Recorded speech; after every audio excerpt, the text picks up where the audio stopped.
विश्व के सभी मेरे साथियों को राजरत्न अंबेडकर की ओर से जय भीम, नमो बुद्धाय। द अनटोल्ड अंबेडकर के 13वें भाग में आप सभी लोगों का स्वागत है। डॉक्टर बाबा साहब अंबेडकर जी ने भारत का ही नहीं बल्कि विश्व का सर्वोत्तम ऐसा संविधान भारत को निर्माण करके दिया। लेकिन आज भी भारत के सवर्ण जो है, ब्राह्मण जो है, ये भारत के संविधान को नहीं मानते। 26 जनवरी 1950 को लागू हुआ यह संविधान दूसरे ही दिन दिल्ली में जलाया गया। 2018 में हम लोगों ने देखा कि भारत के ब्राह्मणों ने संविधान को जलाया। आखिर क्यों भारत के ब्राह्मण भारत के संविधान को नहीं मानना चाहते? मैं आपको भारत के संविधान का आर्टिकल 13 आप लोगों को दिखाना चाहता हूं। क्यों भारत का ब्राह्मण भारत के संविधान को नहीं मानना चाहता? आर्टिकल 13 में डॉक्टर बाबा साहब अंबेडकर लिखते हैं, इंग्लिश में मैं ये पढ़ूंगा, उसका अर्थ मैं आपको हिंदी में समझाता हूं।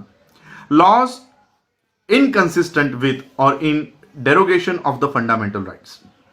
Article 13, all laws in force in the territory of India immediately before the commencement of this constitution, insofar as they are inconsistent with the provision of this part, shall to the extent of such inconsistency be void। बाबा साहब Ambedkar article 13 Bharat के संविधान के article 13 में लिखते हैं कि यह संविधान लागू होने से पहले, भारत का संविधान लागू होने से पहले भारत में जितने भी कानून हैं, जितने भी प्रथाएं हैं, जितने भी इस देश के भूमि के ऊपर प्रथाएं लागू है, मैं आज से उसको शून्य घोषित करता हूं। 2500 सालों की मनुस्मृति डॉक्टर बाबा साहब अंबेडकर जी ने इस आर्टिकल के माध्यम से, इस संविधान के माध्यम से हमेशा हमेशा के लिए भारत के भूमि से उसको हटा दिया, मिटा दिया। और यही नहीं, आगे चलकर बाबा साहब और कंटिन्यू करते हैं इस आर्टिकल को। Article 13 subsection 2, the state shall not make any laws which takes away और abridges the rights conferred by this part, and any law made in contravention of this clause shall to the extent of the contravention be void। आगे बाबा साहब और लिखते हैं कि हमारे मूलभूत अधिकारों को छीनने वाले कानून भारत की कोई भी सरकार कितनी भी बहुमत में आए, कितने भी राज्यसभा में, कितने भी लोकसभा में, संसद में भारी बहुमत से भी अगर वो वहां पर जाकर बैठ जाते हैं तो भी वो हमारे मूलभूत अधिकार को कोई नहीं हटा सकता, कोई नहीं मिटा सकता। एक आर्टिकल में बाबा साहब मनुस्मृति को हमेशा हमेशा के लिए भारत से निकाल देते हैं और दूसरे आर्टिकल में बाबा साहब लिखते हैं कि कितने भी संख्या में तुम लोग आ जाओ, फिर भी इस देश में मनुस्मृति को वापस नहीं ला सकते। और इसलिए भारत का ब्राह्मण इस भारत के संविधान का द्वेष करता है, नफरत करता है, क्योंकि बाबा साहब ने हमेशा हमेशा के लिए 2500 सालों से इस देश में अस्तित्व में रही हुई मनुस्मृति को हमेशा के लिए मिटा दिया।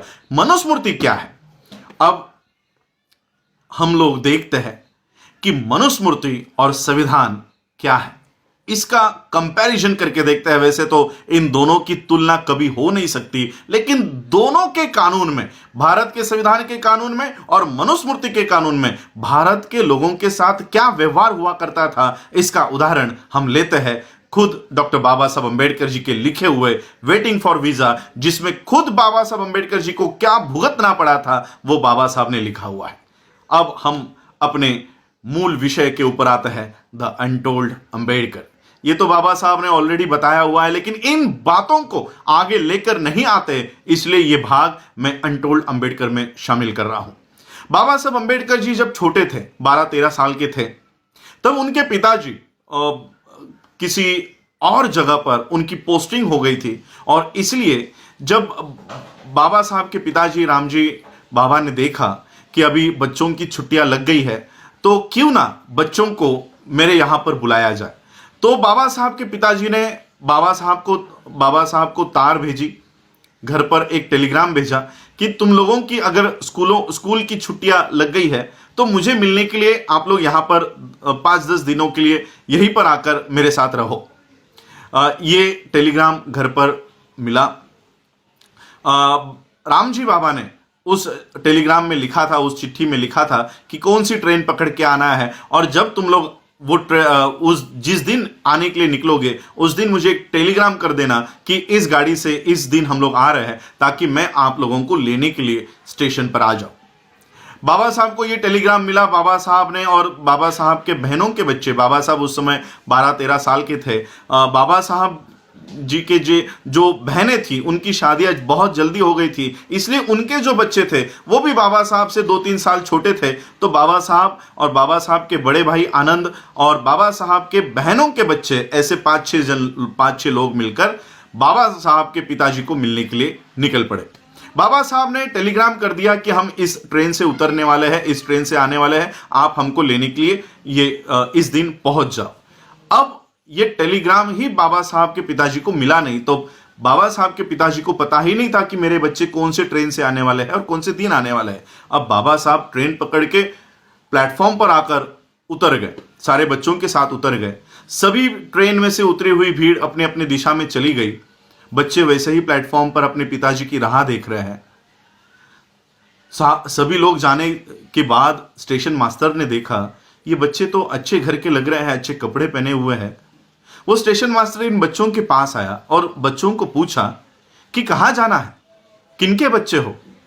तो बाबा साहब ने बताया, वो टेलीग्राम बताया कि हम मेजर सूबेदार रामजी अंबेडकर जी के बच्चे हैं और हमको हमारे पिताजी ने बुलाया है।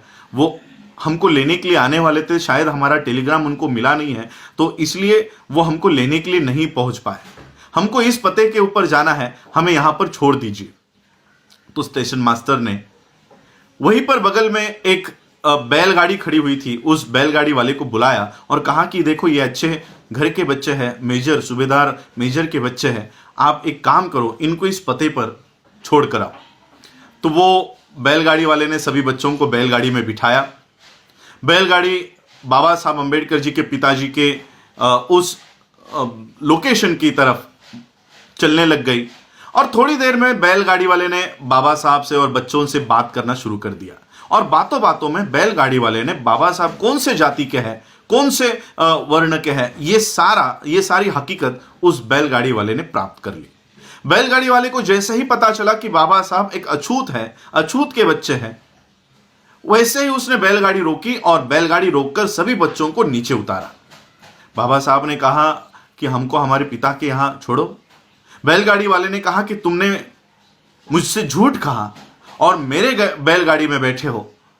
मेरी बैलगाड़ी तुम लोगों ने अपवित्र कर दी है, तुम शूद्रों के बच्चे हो, अछूतों के बच्चे हो, मेरे बैलगाड़ी में बैठना ये तुम्हारा अधिकार नहीं है। बाबा साहब सभी बच्चे बैलगाड़ी से नीचे उतरे। बाबा साहब के पास कुछ पैसे थे। बाबा साहब ने कहा ये ज्यादा पैसे ले लो लेकिन हमको छोड़ दो। अब ज्यादा पैसों के लालच में बैलगाड़ी वाले ने कहा ठीक है, लेकिन तुम लोग अछूतों के बच्चे हो इसलिए मेरे बैलगाड़ी में नहीं बैठ सकते। तुम मेरे बैलगाड़ी के पीछे पीछे चलते चलते आओ और जब तुम थक जाओ तब मुझे बता देना, तुमको मैं बैलगाड़ी में बिठा दूंगा और मैं बैलगाड़ी से नीचे उतर के ये बैलगाड़ी आगे लेकर जाऊंगा। तुम अछूतों के बच्चे हो इसलिए मैं तुम्हारे बगल में नहीं बैठ सकता। तो जिस तरह से तय हुआ, सभी बच्चे बैलगाड़ी के पीछे पीछे पीछे पीछे चल रहे थे। 3-4 किलोमीटर बीतने के बाद बाबा साहब को प्यास लग गई। बाबा साहब ने बैलगाड़ी वाले से कहा कि आपके पास जो पानी है वो मुझे थोड़ा दीजिए, मुझे बहुत प्यास लगी है। बैलगाड़ी वाले ने कहा तुम लोग अछूतों के बच्चे हो, मैं तुम लोगों को अपना पानी नहीं पिला सकता, लेकिन आगे कोई अगर तालाब आता है, कोई नदी आती है तो मैं वो गाड़ी रुकाकर तुम लोग पानी पीकर आ जाओ। बहुत देर हो चुकने के बाद कोई तालाब, कोई नदी नहीं आ रही थी। उस बैलगाड़ी वाले ने देखा कि आगे कुछ पानी दिखाई दे रहा है। बैलगाड़ी वाले ने बैलगाड़ी रोकी और बाबा साहब से कहा कि देखो वहां पर कुछ पानी है। बाबा साहब और सभी बच्चे उस पानी की ओर गए। नजदीक जाकर देखा तो वो कीचड़ में थोड़ा बहुत पानी दिखाई दे रहा था।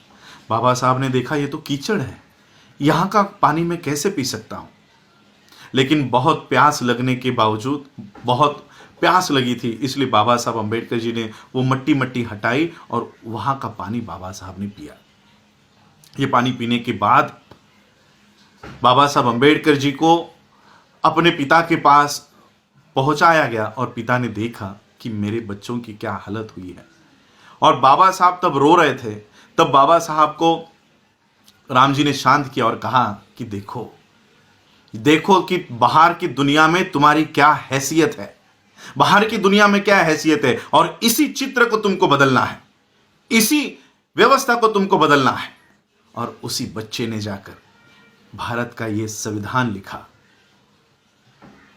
मनुस्मृति के कानून में बाबा साहब को कीचड़ का पानी पीने के लिए मजबूर कर दिया गया था। 2500 सालों की मनुस्मृति को बाबा साहब अंबेडकर जी ने एक ही आर्टिकल में इस देश से हटा दिया और ऐसी व्यवस्था लेकर आए। 2500 सालों की मनुस्मृति और 70 सालों का यह संविधान, इन 70 सालों में इतना बदलाव आ गया कि जिन बाबा साहब अंबेडकर जी को कीचड़ का पानी पीने के लिए मजबूर कर दिया गया था, इस संविधान के वजह से आज हम लोग फिल्टर और मिनरल का वाटर पीते हैं, बिस्लरी का पानी पीते हैं, 50 रुपए लीटर का पानी लाकर हम लोग अपने घरों में पीते हैं। ये बाबा साहब अंबेडकर जी के इस संविधान की वजह से, 70 साल के इस संविधान की वजह से आज हमारी जो परिस्थिति है वो इतनी बदल गई। 2500 सालों का मनुस्मृति हमको पानी पीने के लिए रोकता था, बाबा साहब का ये संविधान हमको बिस्लरी का पानी पीने की इजाज़त देता है। यह है बाबा साहब का संविधान, और इसलिए